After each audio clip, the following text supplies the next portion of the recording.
Hey, I'm Sarah Tegender, international speaker and trainer for a $40 million division in healthcare. With over a decade of experience working with healthcare providers, I believe that a healthcare practice should do more than just pay back student loans.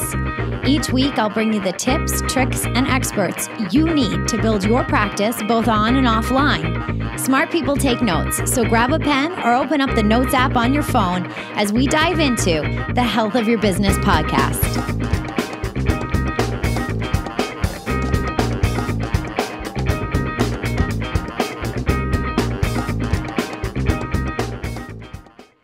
I'm interviewing today Jodi Cohen of the book Essential Oils to Boost the Brain and Heal the Body.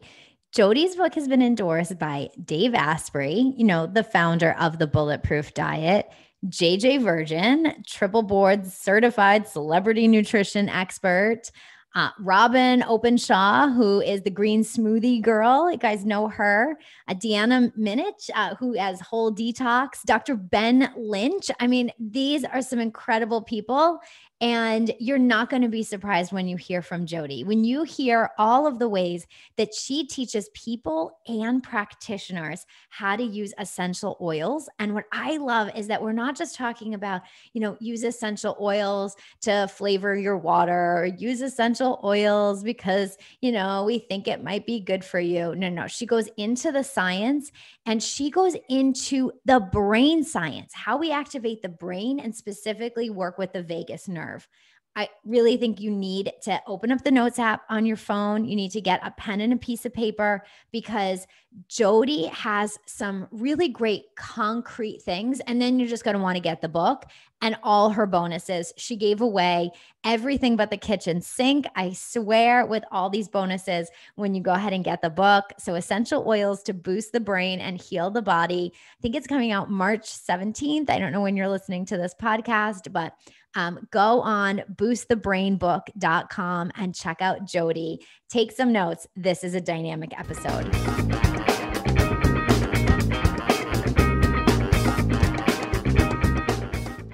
Jodi Cohen, with your brand new book, Essential Oils to Boost the Brain and Heal the Body. Congratulations on that.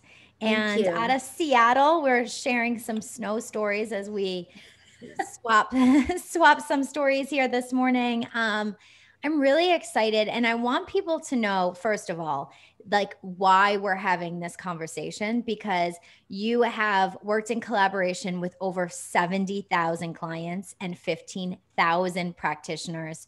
You have a system that's 5 major factors that play a key role with essential oils in brain health. We don't know each other yet, but I am such a biohacker. I am loving especially airway medicine these days. And I feel like that is all about the brain as well, with airway and just being better. And if there was one thing, if this podcast stopped right now, that I want my girlfriends to know is you need to heal yourself to heal everyone else. So welcome, Jodi, and thank you for doing thank you. Yeah. And it's really amazing when you start looking at the research and kind of how to get remedies into the body. Your nasal pathway is honestly the most efficient way to get anything in, immediately. Yes. Yeah. And I didn't tell you this earlier, but my family, we had COVID just a couple months ago. And the weirdest symptom was not being able to smell anything. And I couldn't believe how much of my life was affected.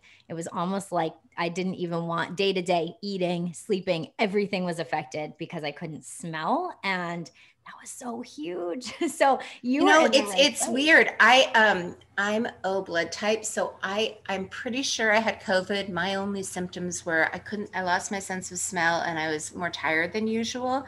But it was really fascinating because as an oil person, there are a lot of people who reach out to me and say, I can't smell, will oils work? And so I kind of took it as a field research opportunity. Let's see if it actually works, even if I can't smell it. And it does. It's fascinating. Now, you were saying earlier that with the book and what you have, you put in the clinical side of oils that a lot of people just think it's a little bit of like hocus pocus, voodoo, whatever. In my office, I'll do all the things. I'll like burn the sage in the Palo Santo. I've got my favorite cards I pull. I have no idea if any of these things work, but they make me happy. But I love when I can find something that makes me happy and there's clinical research behind it. So tell me a little bit about where can I go? Do I go to PubMed? Do I just read your book? Like, what is the best thing to do? I think I have like 1,000 research sources. So you can read my book. And then for the Uber nerds like myself, I have a whole online section where you can download all the research. But yeah, when you start wading into it, it's mind blowing. And to your point earlier about using kind of the olfactory channel to input remedies, there's a reason cocaine is snorted through the nose, and anesthesia is delivered through the nose. Usually they pick the most efficient way to get something into the body. And brain cells are nose cells, it goes directly to actually the amygdala in the brain. Like, it's kind of fascinating. All the other senses are routed to the thalamus first because our sense of smell plays a big role in keeping us alive. We smell food, we smell water, we smell predator, we smell fire. It's so powerful. So that's kind of why it plays a big role. And it's able to get into the brain, bypass the blood-brain barrier, which, only lets really small fat-soluble things through. Which is one reason that essential fatty acids work so well. They can get through the blood-brain barrier. But in your practice or with yourself, if you're bumping into challenges, people are on anti-anxiety meds or antidepressive meds, and they're trying to figure out how to get off of them. And you need kind of something to support the symptom while you're working on the underlying problem. Oils fill a lot of gaps that I ran into in clinical practice. Well, I think success leaves clues. And I think one of the biggest successful things, and whatever side of the fence, we just met each other. Now I'm going to bring up that I had COVID and now quote the Bible basically. But I really think that when you go back in history and you even look at the Bible, right? All those wise guys, the wise men, they brought, what did they bring baby Jesus? The best things they had, which were oils and scents and frankincense, right? And myrrh, which most people don't realize. I think we're a blend, and they're both resin plants and resins. I did a whole blog post on how you can look at kind of the part of the plant and what it does in the plant and how it emulates the same thing in humans. For example, resins are kind of like the plant's natural Band-Aid, right? Think of maple syrup. You cut the tree and the resin comes out to coat it. That's why frankincense is known for being so good for the skin, because it's like the natural Band-Aid for the plant. So it works the same way on you. Well, if it's good enough for baby Jesus, the best gift, yeah, bring it on. I'll keep it in my cabinet. So yeah. Baby Jesus endorsed it. Yeah.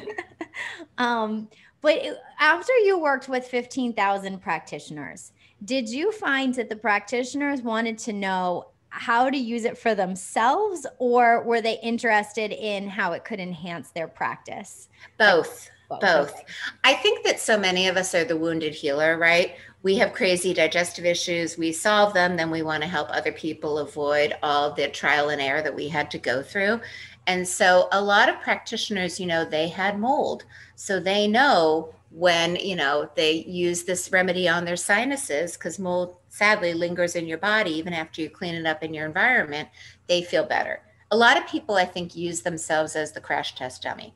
Always. Yeah. At the end of one study. Come on. I'm I tried it on myself. It really worked out well. I think then the masses should just take this up. People ask me all the time. I just was on the phone last night with a nurse practitioner, and she was like, just remind me again, are you a doctor? And I was like, only on TV. Just on TV. That's it. Cannot help you. We live up the hill from where it's actually a television studio, but it's the set of Grey's Anatomy. Oh my gosh. And we walk by Meredith Gray's house. That's on our little local walk. Yeah. So fun. So fun. Okay, so let's just talk about this because I like that you led with, you gave me like a list of stuff that you were an expert in. And one of them, which I am obsessed with, is sleep. Again, with the airway medicine, it Yeah. limits my sleep. I take my sleep really seriously, which stinks because I have 3 kids under the age of 7, and they also take my sleep and disrupting my sleep very seriously. So we have different agendas, but someday I will have my bed back. And how, So your secret is you need to help your kids sleep so they're not waking you up. so tell me, what is the secret to get better, So, deeper, long so lasting? you know what's really interesting? One thing that I realized is that not all application strategies are created equal. Like lavender is kind of the one that most people say, oh, it works for sleep. And it's like Benadryl, right? We gave my son Benadryl on the first red eye. And what they didn't tell me is it works unless it doesn't. And it makes you hyper. Oh my God, try bouncing off the wall on, actually, we were going to Boston on a red eye from Seattle to Boston. I was the least loved person on that flight. But lavender, if you put it in an Epsom salt bath, it seems to assimilate kind of differently because you're combining it with magnesium, you know, the Epsom salt. And then I also like to throw in baking soda, which is really alkalizing. So my favorite recipe, you're going to cut it in half for kids, but 2 cups of Epsom salt, so 1 cup for children under 12, 1 cup of baking soda, again, cut it in half. And then the secret sauce is you use your bathtub like a mixing bowl. So you drop in like 2 to 3 drops of lavender and stir it into the salt before you add the water, because oil and water don't mix. And so if you kind of link it with the salt, it stays in the tub. And then just make the water as hot as possible. And the combination of the hot water and the magnesium, most people don't realize your skin is your biggest organ. And if you can kind of bring that relaxation in through the skin, it's really, really calming. And that's, you know, sleep. I think there are different reasons that sleep is thrown off. And there are very few like one size fits all suggestions. That's a good one, especially for kids, because they're usually less complicated than we are. So, you know, I do baths, especially if I, you know, with cold and flu season, I just think it's preventative. It kind of calms, relaxes, and alkalizes the body. So if you feel that tickle in your throat and you do a bath before bed, I usually find that I wake up in the morning and I'm healthy. Oh, I love that. I have been doing it wrong. So I will. There's no wrong. There's no wrong. I just like throw everything in. But I think if I do it the way that you said, the other thing someone told me was if you're going to give your kids a bath, like roll up your pants and stick your feet in. Oh, I do that all the time. So yeah, my kids think it's a riot, and then they like soap up my legs, and it's a very funny thing to do. But because I don't always take a bath myself, it's just. Well, you know, it's funny. At one point, my therapist suggested ask your daughter what makes her feel the most loved. And it surprised me. She said it was when I make her baths and when I sit there with my feet in the tub and talk to her. Yeah. Which is such an easy thing to do. I'm like, oh, that's so great. You know, I can do that every day. Totally. Let's check that off. Yeah. Yeah. Sundays. I'm in for it. So. Now, tell me a little bit about how essential oils can heal trauma. And I want to bring this up because when I work with my clients, I see a lot of trauma, and it blocks success. I was just working with a client recently, and there was a lot of childhood trauma that came up around her pricing structures and discounting herself. And I was like, oh, this is beyond my, expertise, and I'll always refer out, but I love the potential of an essential oil resource that I can give her. Yeah. And I get into this a lot in the book. It kind of gets to the vagus nerve and Stephen Porgus's polyvagal theory. So as I'm sure your audience knows, your autonomic nervous system is the operating system for your body. It controls all of your automatic functions, your breathing, your heart rate, and really your sense of safety. And it kind of has different gears. So it's got kind of the you are in danger, that's your sympathetic fight or flight gear. And resources are allocated differently to make sure that you survive either fight or flee in that moment. Then there is the I am safe parasympathetic gear, where everything's kind of routed towards restoration and repair. And then there's this third gear, which is the freeze response. So what most people don't realize, the animals in the wild, if they can fight back or flee, that's choice one, right? If not, they freeze, they play dead, because then sometimes the animal will ignore them. That happens oftentimes, if you're being raped, you just kind of check out, you disassociate, so you don't need to actually feel it, or child abuse. And I think so many of us, I'm queen of disassociation, and you feel numb. And it in some ways, it can be helpful, because sometimes feeling everything is super intense, and, it's like drinking from a fire hose. You just couldn't handle it. But when you need to get in your body and actually work through it, the way to do that is to stimulate the vagus nerve. And I have a free gift for everyone on 25 ways to do this. You only need to pick one in case oils are not your cup of tea. Just go to boostthebrainbook.com/gift.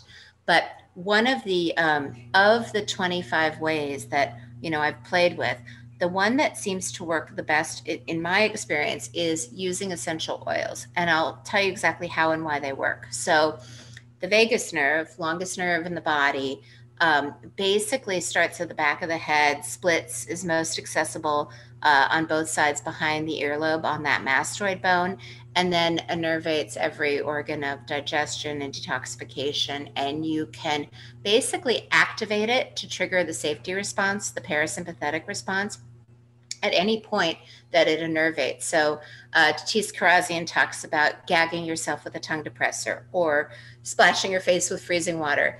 Very low compliance. You can use stimulatory oils, clove and lime, behind your earlobe on the mastoid bone to activate the nerve. And the reason I figured this out, I started my company in 2012, right around the time research came out from this New York neuroscientist named Kevin Tracy, who was actually doing surgery. He was implanting pacemaker-like surgical devices at that point in the ear and using an electric stimulus to activate the vagus nerve. The FDA actually approved that for epilepsy, depression, migraines, because there's a lot you can do when you can activate that safety gauge. I think it's way easier, less invasive, less painful probably, to just use clove combined with lime. So here's what I really get into in the book. Everyone kind of thinks of oils as one oil, peppermint, lavender, frankincense, and those are all good. There's absolutely nothing wrong with them. But when you combine them, you get a different synergistic effect. And when you start looking at the research, almost all of the research is based on combinations of oils. So when you combine clove and lime, and then I give the recipe in the book, different carrier oils, meaning the oil you add to it to dilute it, have different properties. So fractionated coconut oil, which is basically coconut oil that doesn't get hard in the cold, that gets into the skin really quickly. So it's almost like an acupuncture needle effect. Whereas a thicker oil like jojoba, that's more of a time released, so if you're using frankincense on your skin and you want to spread it out over the day. So basically, if you can trigger the safety response, the way I like to describe it, if you've ever had that moment where you're in traffic and someone cuts you off, and for whatever reason, it doesn't bug you, you're like, it's fine. Maybe they're in a hurry. I like this song. I'm good. Next day, same exact thing happens and 4-letter words are flying out of your mouth. The only difference is you and kind of how safe and calm and stable you feel in that moment. Because when you're in your space of resilience, your kids could make cookies and half of it could wind up on the ceiling, and your mother-in-law is calling and your husband can't find something and the world's blowing up and you're still a cool cucumber. It kind of, you can't control all the outside variables, but you can control how you respond. And the secret to that is kind of switching into that safety response. And the more you're in that safety response, the more you can kind of start to unravel the trauma, because you feel safe. And when you feel safe, it's safe to take on hard, scary things. Does that make sense? Beautiful. And I really love that you give us many different ways to go ahead and stimulate that vagus nerve. And I do believe that it sounds much simpler just to stick some clove and lime behind my ear than to gag myself or get myself all wet and ruin my makeup. So I'm all about compliance. The other thing is I love the idea of some kind of ritual. I'm always all about a ritual, and I Yeah. invite a lot of my clients to create rituals around the things that they do. And I think this is something I would like to start incorporating, because if anything can make it so I am in a calmer state, I do believe that energy is very contagious. And so I think that when, as a provider, as someone who's of service, if you can calm yourself down, and come into a space. I have been as a patient role or even a client role, and I'm very sensitive to people's energy, where I've actually switched and I feel like I'm taking care of the person that's supposed to be taking care of me. And that's never a really great place to be in when you're That supposed to. happens all the time. That was the most surprising discovery after my 12-year-old son died in a car accident on August 27th, 2018. And I would find that energy matching, you know, I did this parasympathetic summit, and one of the speakers was talking about gratitude, but the way they were presenting it is find someone whose life sucks more than you and be grateful you're not them, which I thought was horrible. Like that is not how I recommend you practice gratitude, but it was also revealing because I realized people needed me to be their worst case scenario. And if I showed up happy, then they had to take me down a couple notches. Like I'd notice, I'd be on the bank line and people would give me like sad face, sad eyes. Oh, I cry for you every day. And I would actually like, maybe I just came from yoga. I was in a great mood. And I used to, early on, I thought, oh, I hope my power doesn't go out with the snow. I'm like, God, I hope I don't have to match them. But then I realized I don't. So I would just smile really broadly and say, thanks for your concern. I'm actually having a great day. Like, I am not going to meet you where you're at. You are welcome to, raise your vibe and meet me. But you can't set yourself on fire to keep other people warm. No, but not all patients are as strong as that. So as providers, I think Oh, we yeah. we need these. I mean, I'm so thankful that you speak directly to providers, because I think, when we can help the people that help people, we're just going to help so many more people. It's that Yeah. multiplier. Well, the other interesting thing, there's this idea of grounding, and a lot of the oils like are root, plants like vetiver and cedarwood, like anything you can do to put things on your bottom of your feet so that you feel more centered and more stable and more grounded, so that it doesn't really matter who walks in your door or on your Zoom, chat. You feel really kind of, I talk about the three little pigs. You build your house out of bricks. Yes, yes. Now, you were telling me earlier that there's certain types of people that you feel like you can help with oils, and there's certain types of people you feel like you can't help with oils. So Well, I tell me a think little bit. if you're having a heart attack or any kind of acute reaction, go to the hospital. I really do think oils are preventative. And what I talk about in the book, like it's early on, I had this idea, oh, we're all bio-individual. Everyone's different. And then I started to notice symptom clusters and patterns. And I started to realize that there's often three things at the root of everything. And that is sleep. If you're not sleeping, sleep is when your brain cleans house. It's when your body repairs. That is priority number one. You have to get people sleeping. And I delineate kind of 4 reasons why adults' sleep is really off. Variables like your children waking you up is a different issue. So that's kind of priority one. If you are sleeping, but your body is stuck in that stress, fight or flight state, you can't heal when you're prioritizing safety. You really have to shift gears. So getting into the parasympathetic state.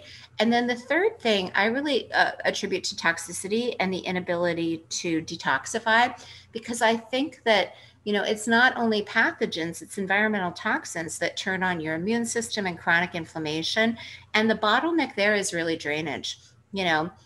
Toxins go from the cells to the lymph, to the blood, to the liver, to the gallbladder, to the gut, to the toilet, ideally.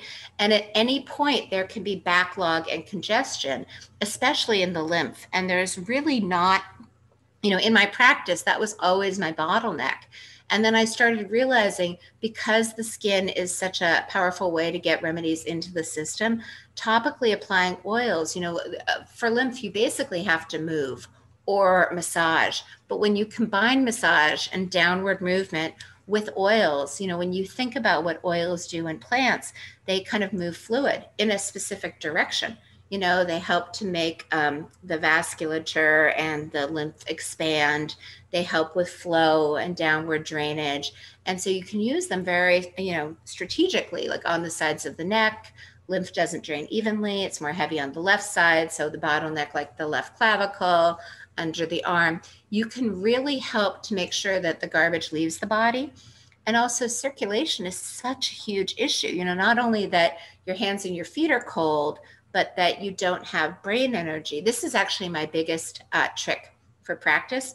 I use, I call it circulation blend. I have the formula in the book, but cypress is the big and black pepper. Both of those, if you put them kind of on the back of the head or behind the ears, it increases oxygen to your brain. Guess what happens when you increase oxygen to your brain? Oh my God, focus goes bananas. It's crazy. That's actually, I think, what a lot of the neurotropic drugs do. Ooh. Yeah. I'm loving this. Yeah, thank you. I'm all about this. Yeah. I'm all about how can we hack this? And I'm constantly saying, can I just get more amino acids into that today, or some methylated B vitamins? But there's sometimes only so much I can take or drink or do. Well, and what's really interesting is that you can enhance absorption and assimilation, basically by making sure that you're in the parasympathetic state before you take your supplements. Or Tatis Karazian started adding black pepper to his supplements because it enhanced circulation or assimilation. So topically applying, I use different acupuncture points, or around the gut. Anything you can do to, the thing I love about oils is they're an adjunct. They make it's like biking, with your back at the wind downhill is so much easier than biking into the wind uphill. So it's not that you radically need to change anything you're already doing. It's just this one little tweak that makes it better. You're in yoga and the instructor comes over and adjusts your pose and suddenly, oh, that feels so different. It's that kind of thing. Yes. Yeah. I remember when I was in college, they would say, put on scented lip gloss while you're studying, because then when you go and take the test, you put on the same lip gloss. Now, how many toxins did I probably get from that lip gloss that came from Claire's? I wish I had just, drank some essential oils on my. Yeah, we used to do that with the times tables and the spelling words, and peppermint is really good for focus. And then kids seem to love citrus blends. Yes. The kids love when I have oils going. And do you go over in the book too, what's better about which ones to put on versus diffusing versus, do you even go into ingestibles? And so I'm all about efficiency. I think the most efficient way to assimilate oils is literally direct inhalation, open the bottle and smell. I think the second best way is to topically apply on the skin. I think ingestion is complicated because I think that it needs to travel through the digestive process and the liver to actually get into the system. So I don't think that's as efficient. For certain things, like if you're dealing with biofilms, there's a lot of research that oregano can be helpful, but it can also, it's a killer. So you have to kind of do it in a specific way. So that's one of those, don't do this at home, work with a practitioner. And then diffusing, I think two things. I think that it tends to be overdone. So I just say limit it to 20 minutes twice a day. And if you're diffusing in kind of a plastic diffuser, make sure you clean it with vinegar. Otherwise it can get moldy and then you're diffusing mold. So just be careful. All good tips. I always wondered about all those things. I cannot wait to read the book, but I want to tell our audience, because if you buy the book, you get so many bonuses that Jodi, I think you gave way too much away. I get this before she takes it all down. It was the best bonuses I've ever seen with a book. So I'm going to pull them up, but tell me a little bit about what I'm going to get. Yeah, we really did try. I'm actually going to do a full course. Practitioners have been asking me to I did this once upon a time and kind of took it down. So to do a full course, but I've realized people don't want to do it wrong, and there's really no wrong. So don't spend any energy thinking you wish you had done it differently. There's no woulda, coulda, shoulda. But I give away kind of a mini course where I get more into each of the 5 steps And I'm going to go deeper and really show like, this is, I talk about thymus thumping. This is how you thymus thump, just so anyone who is like, wait, I want to make sure I do that right, can do it right. And then I give away kind of some of the checklists. So as I mentioned, there could be 4 reasons that you're not sleeping. So really understanding what is the root cause of my sleep disturbance. I give away all of the recipes in the book, but I have the one for immune support available with the detox bath recipe, just so you can grab that early.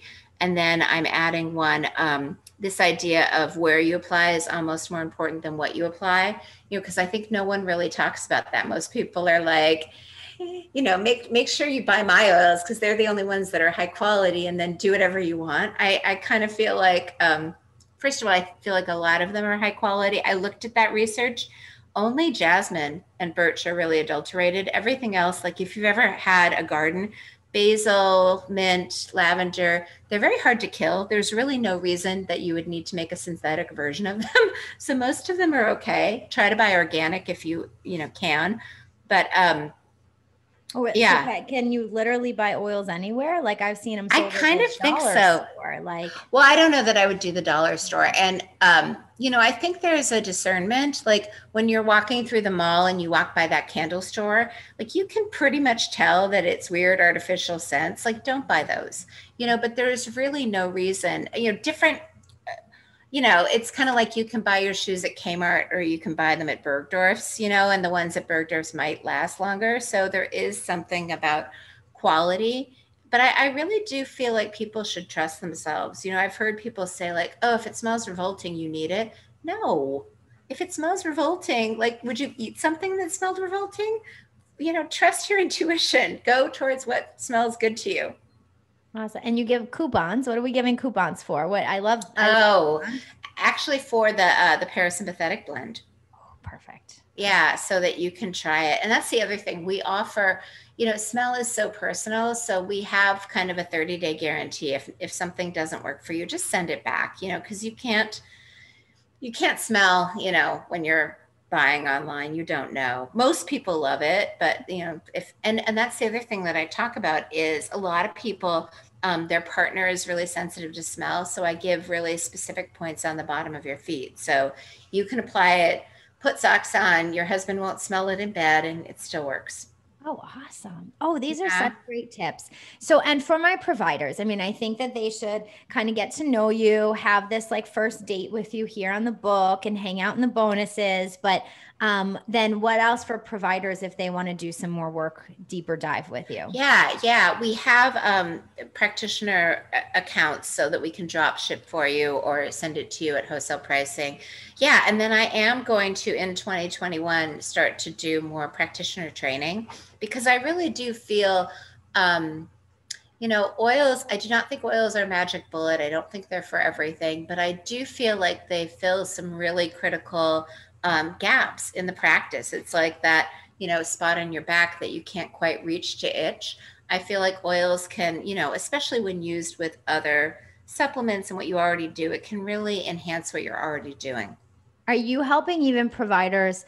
Like I know a lot of dentist offices are starting to use oils in conjunction with, if you're nervous for your hygiene appointments, we can offer you some oils. Have you guided practitioners with that as well? I have not. And that's so funny because I am, kind of stereotypical high cortisol girl with bloody gums. And I actually, they give me laughing gas to calm me down. But that the most interesting thing, oil pulling, they were actually going to basically refer me out to a periodontal specialist because I was such a horror show, and I started oil pulling, which it's basically the idea of swishing like coconut oil or sesame oil around in your mouth for 15 minutes. And it really didn't taste good until I realized Katie Wells of Wellness Mama has this really yummy recipe. It's like a half cup of coconut oil and 30 drops of peppermint oil. And then you put them in those candy trays and just let them, get cold in your fridge. It tastes like peppermint. It tastes like candy, so that's a lot easier to tolerate. And it's pretty amazing. My dentist was like, I don't know what you were doing, but keep doing it.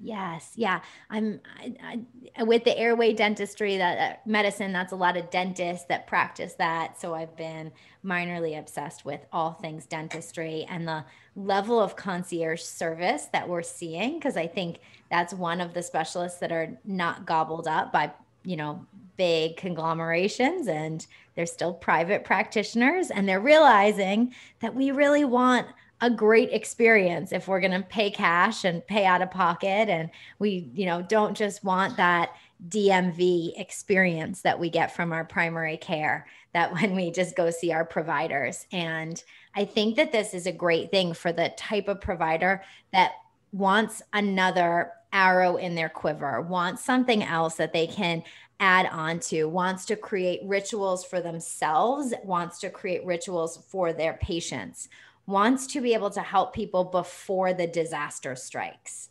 Well, that's one thing we didn't talk about, that clove is really beneficial in dentistry. But one of the big underlying issues is this idea of vagus nerve toxicity that I get into in the book. But if you think about all the pathogens in the mouth, and also the metal amalgams and cavitations and root canals, all the toxins, the drainage pathway is along the trigeminal nerve on the jaw, which intersects with the vagus nerve in the neck. And so toxins, nerves are really sensitive to toxins, and they can get uptaken, and it becomes this kind of chronic underlying infection. There's a Tufts researcher called Michael Van Eckler who calls it vagus nerve infection hypothesis. But a lot of the practitioners were finding that 95% of their chronically ill clients had some kind of minor infection in the vagus nerve in the neck, which was then sending the cell danger response to the body. So it's correlated with chronic fatigue syndrome, fibromyalgia. The challenge is, how do you actually clean up that toxicity in that very specific place? That's where clove oil, which is really high in eugenol, which has been used in dentistry for centuries to kind of clean up toxicity. That's where it really works its magic. So it's kind of doing two things at once. It's stimulating the vagus nerve and cleaning up the damage. It's like the babysitter that your kids love who also cleans your house, Oh, I love that one. Yeah. Yeah, right? Yes. Oh, whenever we can check multiple boxes with one thing. And these things, they just seem so simple. It seems like there's probably people out there that have been bounced from provider to provider and can't find the answers. And it can just be one little simple thing that can make a difference, take that burden off. So Yeah. your body can naturally heal. So that's the amazing thing about us as human beings, is that we really bounce back from crazy things. Like, we're so resilient and tough. But yes, but we need to know. That's what I really try to do in the book, is help you identify this is what is out of balance, because once you know what's out of balance, you can fix it, right? If you know that your roof is leaking, if you can identify exactly what part is leaking, then you can fix it. Jodi, and this is going to help providers just stand out and have those answers. Was one of the things that I think is that there's, Dr. Google is out there. There's big bloggers, like you said, Wellness Mama. This movement of self-education is so big. And if a provider doesn't have at least the tip of the iceberg knowledge to be able to say, I understand what you're asking me, and at least I can point you in the right direction. Because it might just be a provider saying, I'm hearing what you're saying. I can't answer you, but I really want you to go and just, go online. It's going to be simple, and go get the Boost the Brain book. Like, go and get that. And essential oils, boost the brain, heal the body. Here's a link for it. And maybe that's what a provider does. And that makes you stand out when you can be a resource as a practitioner, as a provider, and not poo-poo someone when they're asking you for that kind of information, but to say, listen, I don't quite have a grasp on that. I'm not the expert, but I can send you to someone who is, and then send them your way with hundreds of dollars of free bonuses if they get this order. Yeah, it comes out March 16th, and I think the Amazon pre-order price is like $17.99. So it's pretty affordable, It's a no-brainer for all the things that it can give people. So I cannot wait. I can't wait to tell the community about when the book comes out, and us to all rally around this. This has been one of the most comprehensive talks I've had with anyone about essential oils. So thank you. You really opened up my eyes as someone who's like dabbled in oils for years. But I think that the tagline of this whole podcast is if it's good enough for baby Jesus, like I think we should do it too. So. Jodi, thank you so much. I appreciate you. And we will talk soon. Wonderful. Thank you. Thanks so much for listening. I want to hang out with you more. I truly believe your success is related to the people you spend the most time with. That's why I created the free community, the Girlfriends Group of Health Practitioners. It's a safe space for you to connect with other soul practitioners who don't just want to keep the doors of their practice open, but they want to impact the health of their community. Head over to www.sarah2gender.com and hit the tab at the top that says Group. Go in there and introduce yourself today. I'll see you soon.